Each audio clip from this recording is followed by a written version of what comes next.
and of course focusing on who will take over at the helm of Kenya's anti-corruption watchdog. Welcome back. I'm Yvonne Okwara Matole. We want to carry on with that analysis. And I'm now joined by Orwa Michael, who's a program manager at the Society for International Development, and he joins me now from our city center studio. Michael, good morning, and thank you for making the time to be with us on the show today. So today we're asking whether the anti-corruption watchdog, or rather the fight against anti-corruption specifically headed by a watchdog, has been of any use to Kenya since 1997. Thank you, Yvonne, and thank you for having me. It's always a pleasure. I think if you talk of a very quick report card on whether the EACC and as a frontline institution in the fight against corruption has done much in terms of pushing the anti-corruption agenda, I think the general consensus is emerging to be that no, we have not done quite well, given the optimism that surrounded the creation of an entity that is dedicated entirely to the fight against corruption. So it has not done very well. All right, some say we don't even need an agency to begin with, that corruption is actually an economic crime, and this is something that can be handled by the CID and the DPP. What are your thoughts on that? Are we spending too much money on an anti-corruption agency when, you know, corruption is a crime like any other that can be handled by the institutions that already exist? I think it is okay I don't think the vision of creating an agency that is entirely dedicated to the fight against corruption was a bad one as such.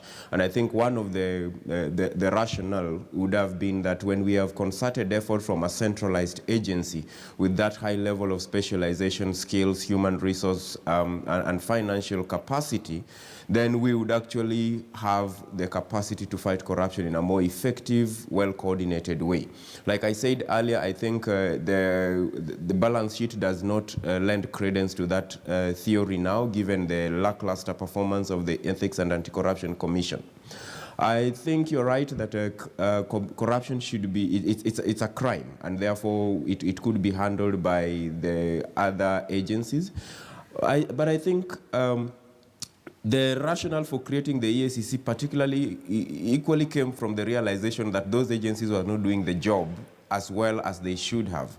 And the jury is still out, but I think what we can effectively commit to say today or in this year is that we didn't see much in terms of prosecution and jail term for the corrupt in the period before we had the Ethics and Anti-Corruption Commission. We have not seen much in the period that we have had the Ethics and Anti-Corruption Commission. So there has to be a problem bigger than just the institution and the individuals within it, which I think could point more to a general political will to fight corruption, so that we create multiple, it's almost a slamming of institutions and agencies. And what we have seen mostly, and you saw that this during the governance summit that the president hosted a couple of weeks back, that it's a back passing, that none of these agencies has actually taken significant responsibility. So we have this passing of the buck where every agency said we've done our part and we've moved to the next level. The next level would say we've done our part. So I think we have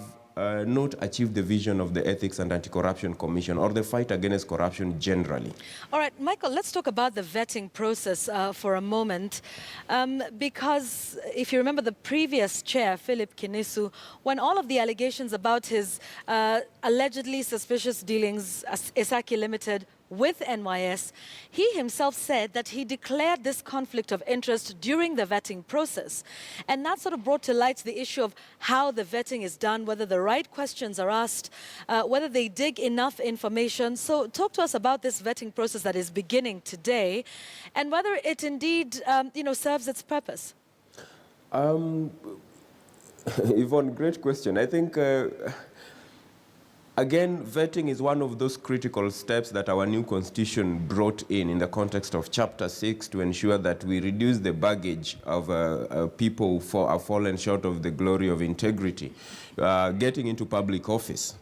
Vetting has not delivered much, especially in the context of even the parliament. You saw we've had a cabinet reshuffle at a point when the president, a third of the president's cabinet was involved or mentioned or had resigned or stepped aside as a result of corruption. But all these people were vetted. So I think we need to actually start critically thinking about what are the modalities for the vetting, how, like you've asked, the line of questioning, and what kind of research support goes into preparing the people who are vetting to be able to actually address the critical issues. Because other than that, then it becomes kind of a circus and a revolving door. And vetting in itself is a resource-intense activity. It is time-consuming.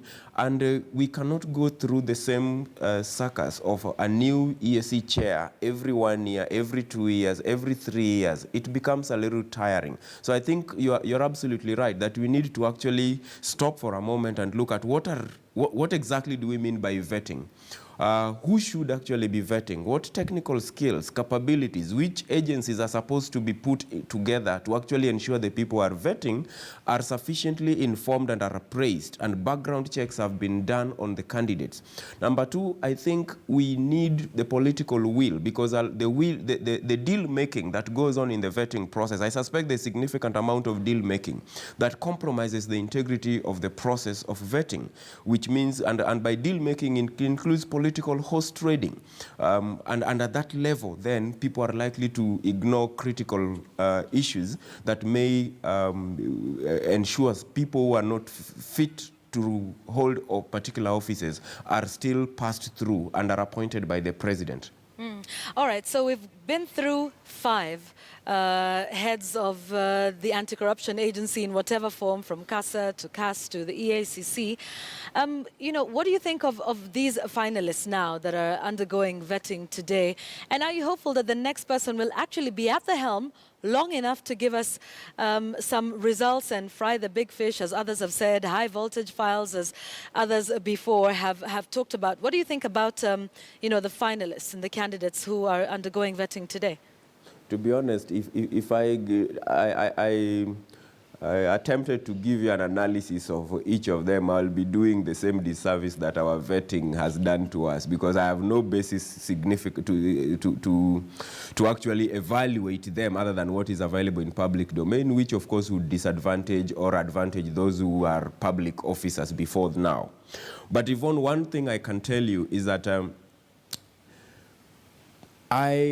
no, it takes essentially two components working in harmony to fight corruption successfully and defeat it. One is the institutions that we build, and number two is the social agency, the people we put in them. And that is why I think, even if it seems to me, given the history of the anti-corruption institutions in this country, and the chairs, the revolving doors, and the leadership wrangles, and you know, the way nobody lives with his head high in the leadership of the Ethics and Anti-Corruption Commission, it seems to me that even if we got Jesus Christ or Muhammad, the prophet, peace be upon him, there are structural issues that far outweigh the individual capacities of the people who are put in those positions. Because the record, to be honest, is not very good. So I think even as we vet, I think a greater conversation needs to be, what is it that makes, do we intentionally get people who are set to fail, which speaks to the vetting? Or is it that even if we got very good people, the system is structured and wired to fail? Okay, so just a quick one before we let you go then. You're talking about structural systems that perhaps are set up to fail. But the Jubilee administration, one of the promises they made when coming into power in 2013 was, you know, to give the EACC prosecutorial powers to be able to investigate and take these cases to their logical conclusion through the judicial system.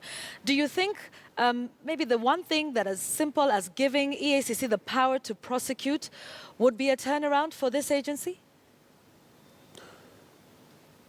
Great, tricky question. I agree with you that the 8-point action plan for Jubilee Manifesto included the giving of prosecutorial powers to the EACC. That conversation has gone back and forth, and certainly they don't have prosecutorial powers.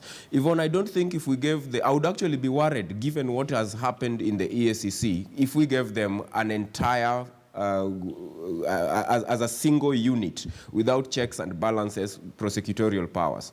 There's nothing that has happened within the EACC that gives the confidence to an ordinary citizen or people in the front line of anti-corruption work in this country that there's a political will, there is a capability, there is an interest to fight corruption within the ranks, the highest ranks of the Ethics and Anti-Corruption Commission. My question is, if the EACC, as it is increasingly being seen as a gatekeeper for corruption and disruption of the fight against corruption, if it is given ultimate 100% power over corruption cases in a context where it has completely underperformed, I think it would be a very dangerous thing.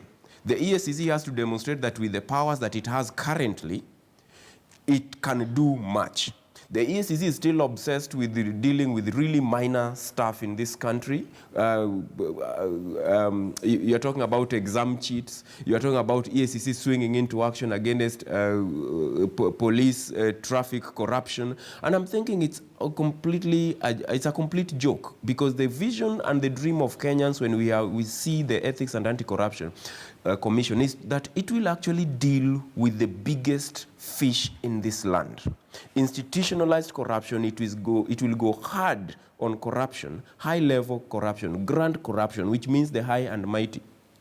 If its best results is swinging into action against petty chicken thieves, I do not think I have the confidence to say that the Ethics and Anti-Corruption Commission, given prosecutorial powers, it would do anything differently. In fact, increasingly, the Ethics and Anti-Corruption Commission may look like they're a laundromat for the corrupt who go into that space. They emerge from the other end clean, acquitted, shady investigations, and nothing really comes out of it. The fact of the matter, Yvonne, is that we have not seen prosecutions. Today, as we speak, we don't see significant big fish rotting in the jails of this republic because of corruption. We have done the legal and institutional frameworks to fight corruption. What is missing is the political will. And until we either disband EACC and stop all pretenses that we have actually a frontline institution dedicated to fighting corruption, or radically transform EACC from the Secretariat to the Commission and hold it to account on corruption and performance, then we will just be going through a circus. Thank you very much. Michael Ora, who's Program Manager at the Society for International Development. We thank you for your analysis on the war on graft in the country, especially now that we're looking for a new person at the helm of the Ethics and Anti-Corruption Commission. Like we've been telling you all morning, those interviews set to begin today for all the candidates who want to be chair of the Ethics and Anti-Corruption Commission.